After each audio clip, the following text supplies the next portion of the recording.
মানসিকতা মানে তৃণমূল কংগ্রেসে আসার পর আমি প্রথম দিন থেকে বলে আসছি, আজও বলে আসছি, বামপন্থার তো কোনো পরিবর্তন না। আমি নিজেকে এখনো বামপন্থী বলে মনে করি। কেউ আচ্ছা।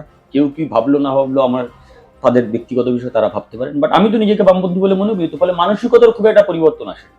আর মানে এই যে যে কথাটা যে বামপন্থার চর্চা, এইটা কি তোমার যেরকম চলছিল সেরকমই চলছে এখনো? একদমই। মানে আচ্ছা। বরঞ্চ তৃণমূলের বাইরে থেকে মনে হতো এটা বারবার আমাদের সামনে হ্যামার করা হতো, তৃণমূল খারাপ খারাপ খারাপ, ওখানে হুম। লোকজন নিয়ে এসব আলোচনা করা হয় না।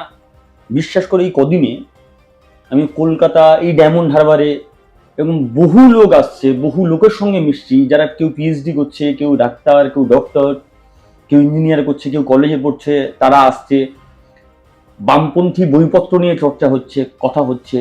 তৃণমূলের পার্টি অফিসে? হ্যাঁ, আড্ডার ছলে তো হচ্ছে, আচ্ছা। স্বাভাবিক, সেটাই তো হবে, সেটাই আচ্ছা। স্বাভাবিক। মানে ফ্যাসিবাদ নিয়ে আলোচনা হচ্ছে, হিটলারের আগ্রাসন নিয়ে কথা হচ্ছে, সবটাই নিয়ে আলাপ আলোচনা হচ্ছে। তো ফলে আমি ওই জন্য প্রথম বলছিলাম, বাইরে থেকে একরকম জিনিস দেখতাম, এখন ভিতরে এসে অন্যরকম জিনিস দেখছি। ফলো করুন বর্তমান।